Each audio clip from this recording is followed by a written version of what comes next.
Sales is one of the main challenges people had in times of COVID. Some people don't do very well. Some people have challenges really getting any clients on board, and some people are actually doing very well. And one of them I have with me just today. Hello and welcome, Andy Preston. Hello, Niels and everyone. Thanks for having me on.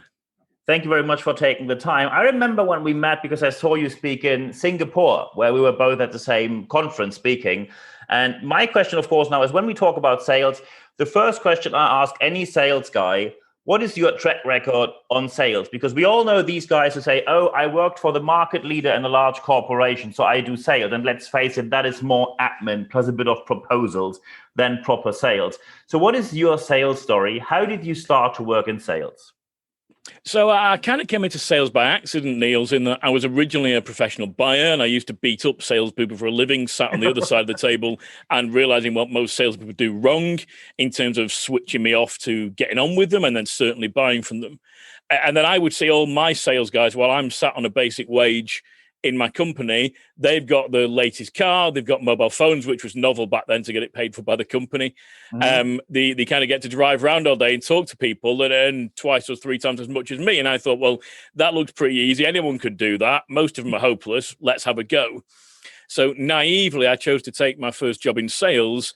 And it so happened that I got into the printing and office supplies industry, a very commodity, low value in terms of orders, massively competitive. And I wandered into a situation that I didn't quite realize what I was walking into.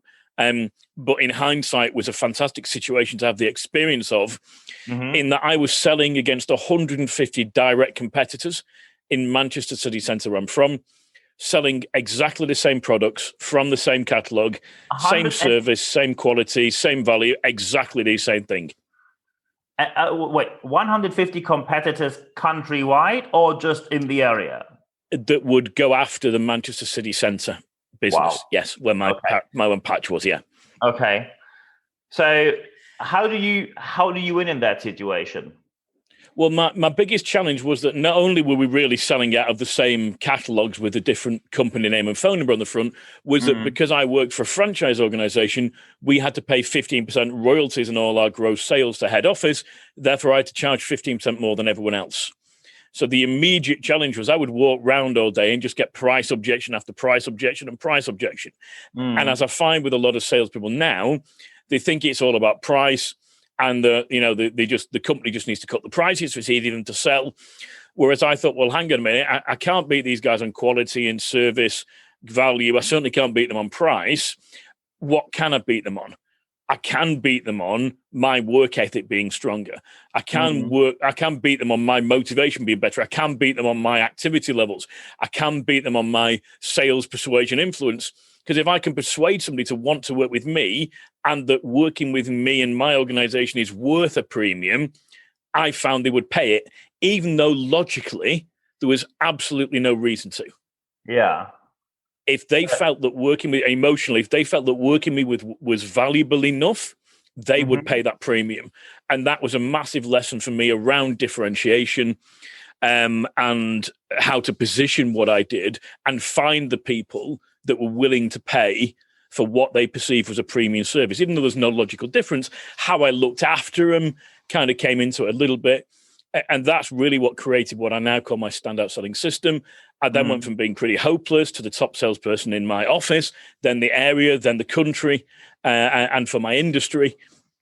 And that was all about me finding a different way of selling that wasn't about price. It wasn't about the features, advantage, and benefits that most people sell on.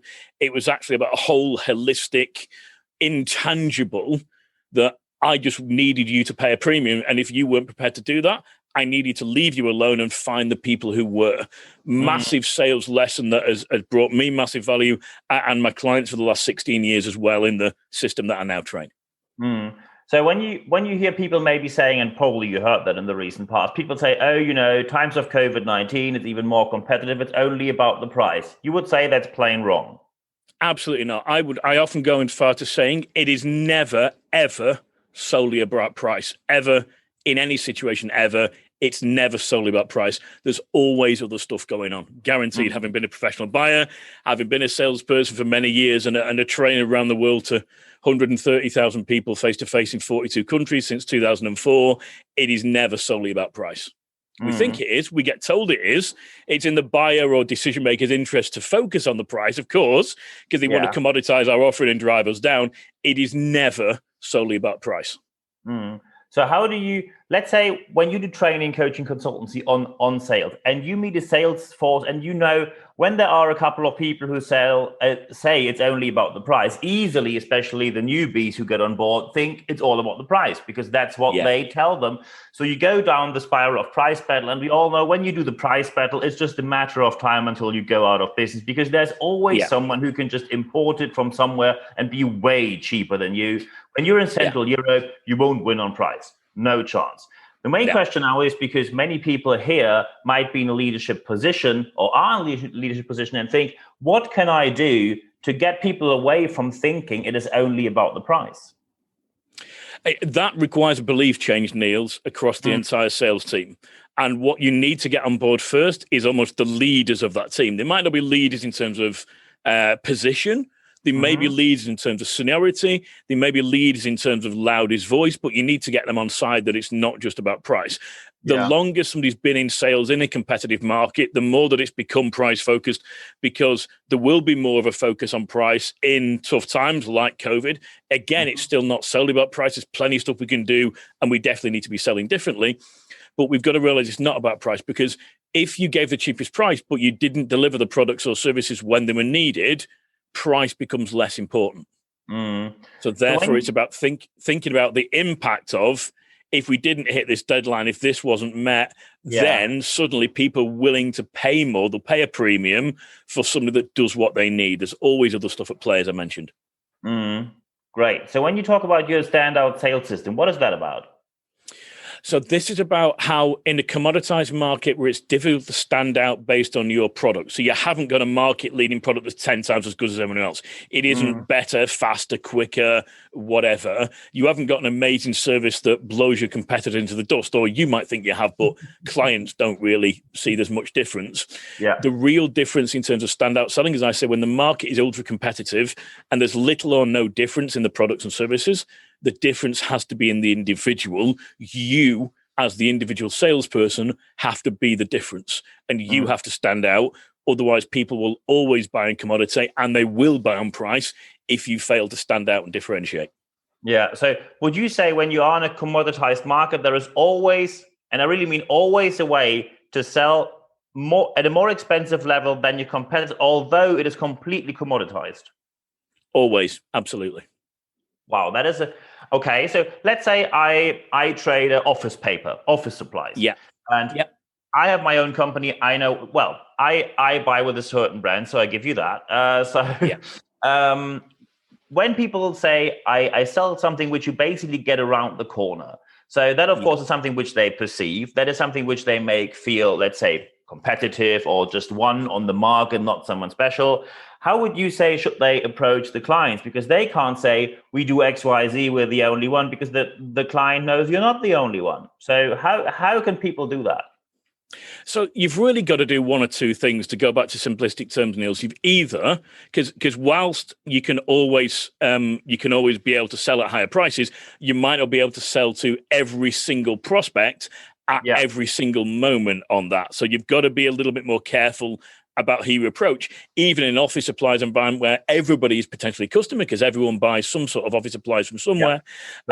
You want to pick your clients a little bit. So you either got to look for who is somebody that's having a problem that will appreciate what I do individually, if there's no difference in terms of the company or product, or who can I add more value to that isn't aware of it yet. So for example, if my guys are going in to do a delivery just of that paper, can I get them to do a stock check for the client and actually tell them when they need to reorder? Can I do something that puts like a callback strategy in place that I know based on historically their usage, they run out of paper every month? Can I give them a call 3 weeks into the months and prompt them, get them to check if they need more paper? That's not really doing anything different to the current company unless they don't do it. at all, but most probably are not that focused on it. So if you feel like people think like you're giving more, so they go, well, actually, these guys make it really easy. It's not worth the hassle of having to do that for the little change in price. Let's go with these guys. So it's a bit of being more proactive than reactive. Yeah, that might be one thing. Another one might be that if the client says, well, actually, we've got 5 offices and where they buy the paper at the minute delivers them to one, can we offer to deliver them to the 5 different offices or take something to the exhibition for them or do an out of hours delivery or something that can be just a tweak to what's happening? This might not be something your company offers. This might be something you do as a salesperson. Office supplies, most of your clients are local anyway. Do they appreciate you when you go and see them? Do you bring the order with you? And potentially save them a delivery charge, or just feel like they just feel like, and again, it's emotional rather than logical, they feel like you're looking after them better. They feel like you're on top of their account than other people, and that has a power to it. There'll be some clients that will say, when you want the client and you want the relationship with the client to have created it, that when a competitor walks in and says, hey, we can do this cheaper, they go, we're not interested, we use Niels.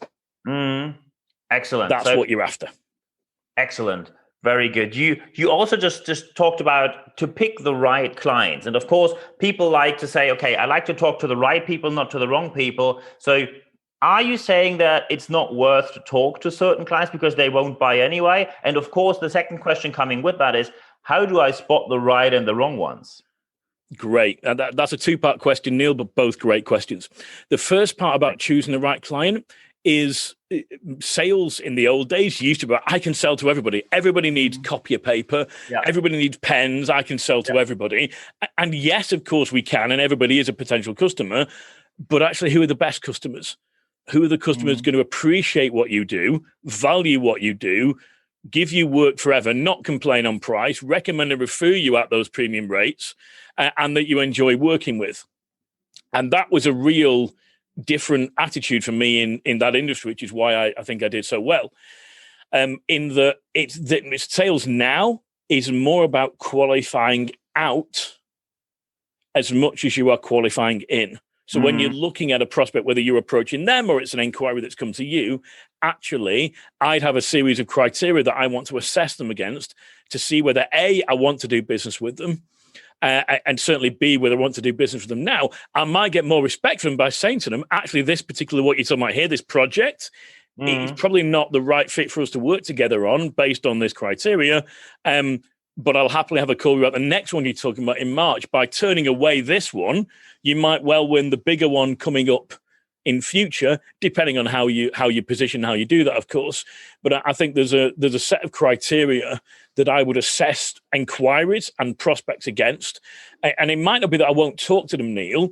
I might well talk to them, Niels, and I might go, actually, I've realized during these conversations or initial investigations that it's not the right time or they're not the right client. So then I will back out and approach other people or reapproach at the right time based again on that criteria. Great. This is amazing advice. So to round this interview up, when we have people sitting here right now and say, okay, it is COVID-19, and he makes a good point, I want to change my attitude, my sales, and also my profit in 2021. What are Andy Preston's top 3 tips people should start right now with? Okay, first thing is it is a competitive market, even more so because of COVID and pressure around the world, particularly on price. So therefore, people go, oh, it's a tough market. It's really hard to prospect, yada, yada. It's a tough market for everybody. So the advantage is it's exactly the same market as your competition, but your competition are probably more depressed than you.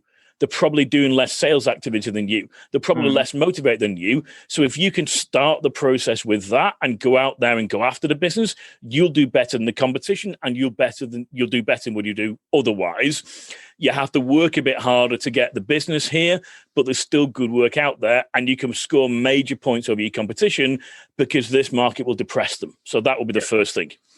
So that goes back to what I said around what was I do if I was a sales director or running a team right now. First of all, is work on the beliefs and the mental state of the team to get them doing something, then results will come after that.